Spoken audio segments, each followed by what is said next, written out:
Cricketer দিব্যি, আপনি ওকে এখান থেকে নিয়ে যান আন্টি। আমার ওর সঙ্গে পড়ার কোনো দরকার নেই। ওফো চিকু, তোমার বেস্ট ফ্রেন্ডও তোমার উপরে বিরক্ত হয়ে যাচ্ছে, একটু ভেবে দেখো। ড্রামা করছে ও মাম্মি।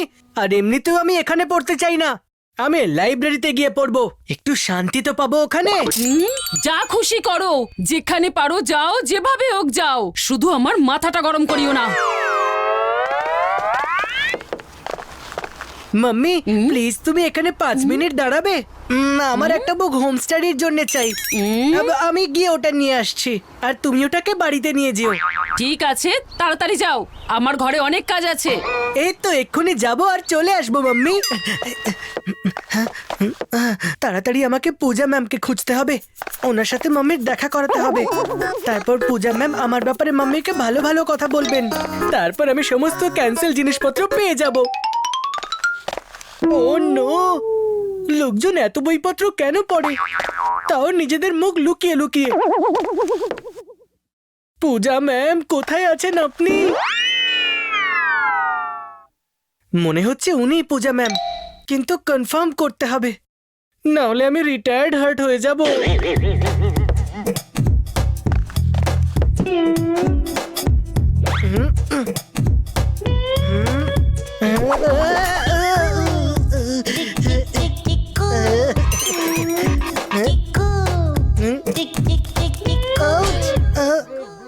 পূজা ম্যামের জন্য আমায় কত পরিশ্রম করতে হচ্ছে।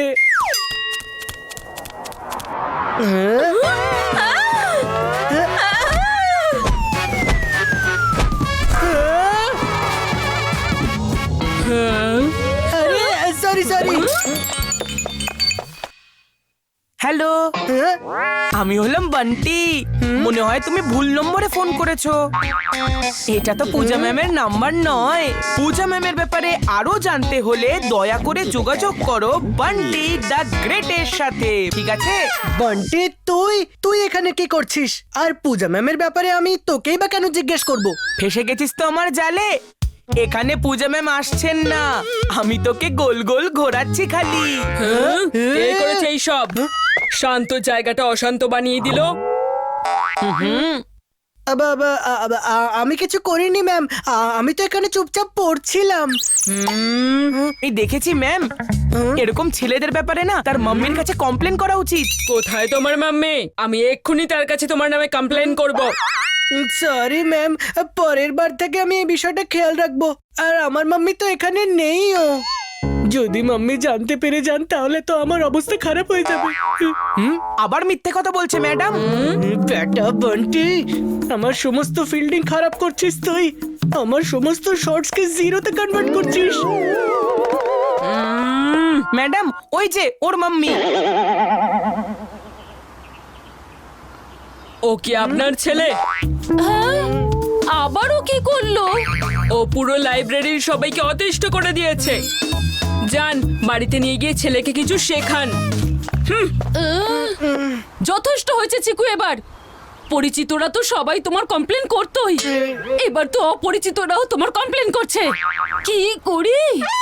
এবারে চুপচাপ বাড়ি চলো, আজ তোমার ব্যবস্থা আমি করছি। আরে মাম্মি, তুমি এখানে কি করছো? আরে তো রেগে আছো কেন? এই চিকু আবার কোনো বদমাইশি করেনি তো? তোমার কুইজ কম্পিটিশন শেষ হয়েছে কি? বাড়ি চলো এবার, অটো।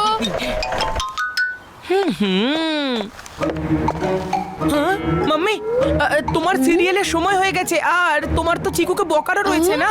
চলো চলো, লেট হয়ে যাচ্ছে। আরে পূজা, তুমি এখানে? মেঘা, কোথায় থাকিস তুই? কতদিন হয়ে গেল তোকে দেখি না। ফাইনালি লাস্ট বলে 6 মেরেই দিয়েছি। সব চেষ্টা বিফলে গেল। হ্যালো পূজা ম্যাম, কেমন আছেন? ওই দিন আপনাকে হেল্প করে আমার খুব ভালো লেগেছে। যদি এরপর আবার কোনোদিন হেল্পের প্রয়োজন হয় আমাকে অবশ্যই বলবেন। হেল্প?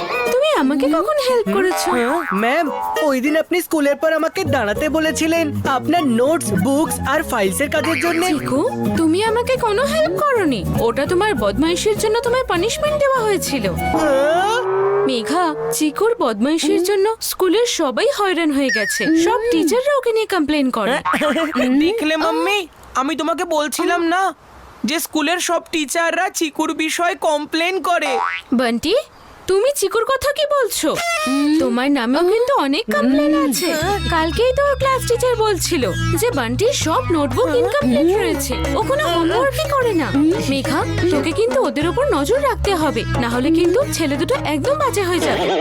চল, এখন আমি আসি, বাই। কি হলো বান্টি? অনেক বড় বড় কথা বলছিলে তাই না?